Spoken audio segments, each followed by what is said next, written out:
Welcome back, and we are moving into our final segment for today, an absolutely important one, as in the next couple of days we have the official start of the 2017 Atlantic hurricane season. We're talking about hurricane preparedness, and with us from the Belize Red Cross we have Frederick Hunter.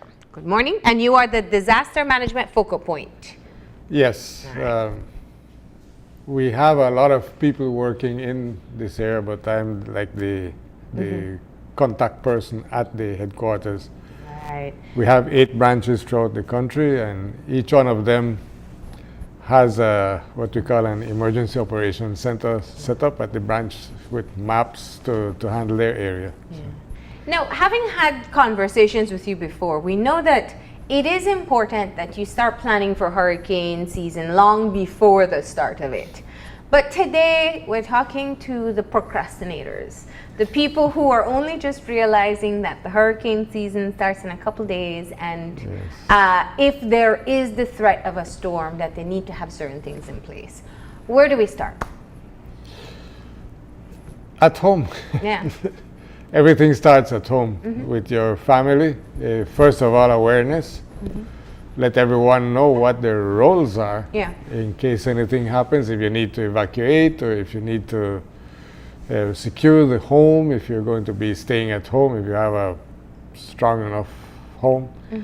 I'd like to make the warning, maybe your home may be strong enough, but please look at your neighborhood as well. Yeah. You might end up you're in the middle of town, but it's just like you're out at the Keys, stranded on an island. Stranded on an island in the middle of town. So that's a good start. Pay attention to how easy your area floods, right? And your access in and out. Yeah. So if we get a hard rain, as we usually do as the rainy season sets in, and you see that every time you are wading through water to get out of your yard or out of your street, then what does that mean for a hurricane? All right. We also have to look at the utilities. Remember last year for Earl, after the hurricane hit, a lot of people were at home, but they had no water, no electricity. Communications were spotty. And again, the access in and out. And do you have that's the other thing. Look at your home, see what supplies you have, make sure you have enough supplies. Yeah, you might not be able to run out to the Chinese shop down the street to pick up bread or pick up candles or something like that. Yeah. I think when you look at hurricane preparedness, most of us have a plan in mind, but I don't know that we're doing enough to actually put in place some of the basic tenets of that plan, so to speak. For instance, you would say, okay, let me stock up on non-perishable items, canned goods that have lengthy expiration date. Right. Some people will start, but they don't really have a pantry that says, okay, at any point in time, if the hurricane comes on June 1st, for argument's sake, we already have something prepared for then. You find that most of us wait until the hurricane is imminent, and then we run to the nearest store to buy a flashlight, candle, goods, and what have you, despite the fact that we know we have a plan in our mind somewhere. Yes, that's always the case. And case in point, 2008, I was on the plane the 1st of June, traveling to Panama for the hurricane pre-hurricane season meeting for the region, the Caribbean and Central America. And Tropical Storm Arthur floods were washing away Kendall Bridge while I was on the plane. We got there 2 o'clock in the morning, and that was the same time the bridge was washing away. The next morning, that was the shock of my life. Yeah. So it's never too soon to get ready. Yeah. And actually, we should be prepared for disasters, fires, earthquakes, anything. Have our grab-and-go bag ready and have our stocks. We never know what may happen the following day. Yeah. So let's talk about some of the important steps that people miss. I think Isano is right. People will remember food, maybe water. And there is a certain amount that they should prepare for. But there are other things that we neglect to do. And one I know is to sit and talk with your family, including children and elderly persons. You need to not just have your plan in your head, you need to make others aware of it and let them know where they fit in the plan. Yeah. I always say planning and preparedness is like a basketball player practicing his shots over and over before his game. Even in the off season. When it's game time, you know that basket is a done deal. Same way you have your, not just your stuff set one side, everyone in the household should have what they call a grab and go bag with 1, 2, or 3 small sets of change of clothes, ready to go. Your important documents, have them photocopied in plastic containers, waterproof containers, ready to go. People always forget those and your medications, little things like that. Yeah. At last minute, you're scrambling, you're forgetting this one. When you're already down the road, then you remember you left something in the drawer, top drawer of the bureau next to the bed or something. Have your plan, share your plan, go over your plan, and have your things ready to move. Yeah. Of course, have your destination set, everything else too. Yeah. Contact any family member you may want to go stay with before there's a threat of a storm. Or let them know where you're going, Yeah, so that yeah. they can, in case communications are down, at least they have an idea of where you are. Yeah. Decide on meeting points in the Yeah. event that you get Exactly. separated. Everything is spelled out in our. Yeah. I know. Speak to us, speak to us about that manual, if I may. Well, we have some in print right now. We give them away as quickly as we can, and we have the English and Spanish versions. And this basically just will go through the steps that that you need to take. Yeah. It's a family emergency plan, and names of your family members, contact numbers, and goes through all the steps Yeah. of if you're going to evacuate, where you're going to evacuate to. If you're not going to evacuate, what do you need to secure within the home? Make sure all your sideboards, everything are bolted to the wall so nothing tips over in case the house shakes or something. Yeah. And everything is listed here. There's lists of items, clothing items, tools, small tools, things like candles, waterproof containers for your matches, extra batteries, etc. Everything is in here. Now, one of the things we have learned over the course of what we've seen with hurricanes, it's that it's not always a big storm that will come and threaten your life. It could be remnants of a depression with a substantial amount of rain that causes flash floods. It could be a depression itself that comes in and causes the world, what do you call them? The tornado. Well, they say the tornadoes in your area and cause mass havoc. And we also saw, most recently with Earl, the floodwaters that came in after the passage really threatened the lives of. I mean, people weren't prepared for that rising water. So let's talk about some of the lessons we've learned that people really need to take into consideration. And let's start primarily with floodwaters, because how do you know whether or not your bungalow or split level will be sufficient for you to be able to survive rising waters?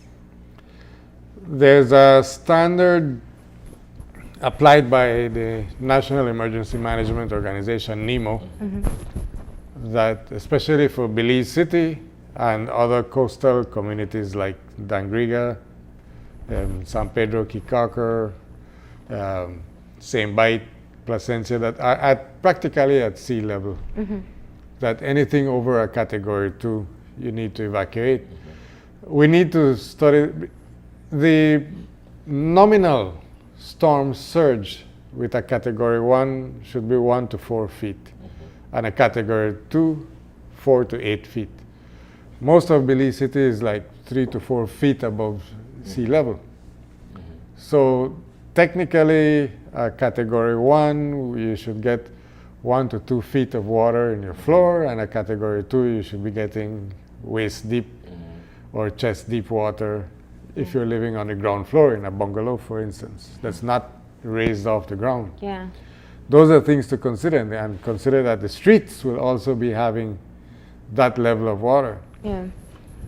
I always sing this on Hurricane Isaac a few years ago off the coast of New Orleans because it was so big. It had 150 miles diameter. Category 1 actually gave New Orleans a 13-foot storm surge. Wow. Which puts it at the bottom of a category 4. Wow. So the rules of the game are changing. Yeah. Yeah. And it depends on the size of the storm, the amount of rain, the amount of water that's being released in a period of time, in 6 hours, 8 hours. If you get a foot of water over 3 days, but when you get a foot of water in 1 day, it's a different story. Yeah. Exactly. And all our coastal areas, especially Belize City, and we keep saying that we're so susceptible to water, to flooding. Our drainage is not up to par. It's inadequate, to be honest. The drainage is there. The maintenance, a lot of the drains are clogged, and the way they were designed for aesthetics, that they were covered, they're hard to get to the clogs. It takes a lot of work, and we haven't put in the work to. Yeah. But even with that, it's just the amount of water is something that we need to consider in Belize City. So consider at minimum a category 1, you're looking at 4 feet of water. And that could be a baseline for people. Yes, it could be more. It definitely can be more. Yeah. What strikes me as interesting is the degree of emphasis that is placed on hurricane preparedness, which I'm not trying to trivialize its importance, but a lot of times when we do have natural disasters of this kind, a majority of the impact comes afterwards, where you have settled water that is contaminated and all these other things. Is there enough being done as well to educate people about the potential impact of a hurricane once it has subsided? Awareness, we've been working mostly in rural communities. Like I mentioned the other day, we've set up what we call community disaster response teams in 59 communities throughout Belize, from Toledo to Corozal, Cayo to San Pedro, Kikaker, Placencia. It's awareness. And a big part of that is the 2 to 3 weeks after something happens. That's where you get a lot of your disease outbreaks. Exactly. If there's destruction in the city, that's where, when hunger sets in, that's where some of the looting might start to take place in the days after, when people start to get hungry and help is slow in coming sometimes. Yeah. We spend a lot of time doing assessments and making sure all our ducks are in a row before we start to issue supplies. And I think that is still also something, not that you can't prepare for everything that will happen. We don't know the extent. But if you want to perhaps get tablets, the chlorine tablets, or even the bleach, and have that as a part of your emergency plan. And most importantly, storing water. Because as we learned, even with Earl, it could be a couple of days before you're able to have water once again, and not just for consumption, but for basic hygiene needs. And think about substantial amounts of water. Yeah. Like 1 5-gallon will not be enough for your family. In our home, we had like 8 5-gallon buckets filled up with water, and that wasn't enough for the first day. Yeah. Wow. Yeah. You get a family of 6, 8 people. It's true. It's true. You really have to ration out. Yeah. So you have to think beyond that. You have to start to think a couple of 55-gallon drums, in a corner of the house somewhere, and keep that on. We issue out chlorine tablets when we give our relief supplies. But again, doesn't happen till 2, 3, 4 days Till later. you can move. Yes. Till you're mobile. And sometimes certain communities we can't access, so Yeah. we encourage everyone to keep those as part of your stocks Yeah. at home. Yeah. Learn how to use them. Well, everybody keeps The Clorox, so at least know The you measurement. know, Parts, your the pressure, parts your per bucket or whatever. teaspoon per Per bucket, gallon. things, what you need to, Yeah. to do to treat your water. Yeah. So it's awareness. And obviously, in wrapping up this conversation, we know a lot of people turn to the Red Cross after the storm, but I keep on saying that I know preparedness is one of your primary messages. The emergency plan is a publication that you're reprinting at this point, so people can't go today, but that they can use as their own personal guide. Can someone just stop into and perhaps have a conversation with you about, maybe not you personally, but somebody at the office, about how to put together what they need for the hurricane season? Of course, and we ask that once they do that they turn around and share it with their family and neighbors. Yeah. The Red Cross is basically an organization of volunteers. Yeah. Red Cross is not so much people and a place. The Red Cross is more a state of mind. It's a state of heart. So it is. We are technically, legally, an auxiliary to the government Yeah. of the country in humanitarian issues or any scenario that requires humanitarian assistance. So we have a small staff of about 12 permanent people, but and there the bulk are hundreds of volunteers throughout the country. Many of them have been trained, and many of them are doing work in their communities to increase awareness, preparedness, and to be on the lookout. There are watchdogs, or in Corozal they call them the wardens, the disaster wardens of the community. But it's something that everyone can be a part of. It's a movement that everyone can be a part of, and it's, like I said, it's a more a mind and a heart set. All right. Well, thank you so much for stopping in and reminding us of some of the basic essentials we should be looking at as we head into the hurricane season. And hopefully people will get together with their families, most importantly, and put together their emergency plan. Right? And don't wait till last minute to move, or after the last minute, try to move well ahead of time. Yeah. Yeah, and there's also the Belize Red Cross apps as well that can help in this situation. Right, the hazard app and the multi-hazard app and the first aid app. It's good to download them, have them on your Android phone. Yeah. So that you can refer to them in the situation, whether it's a scenario or if it's a case where you need first aid. Yeah. Right away. All right. Well, thank you once again.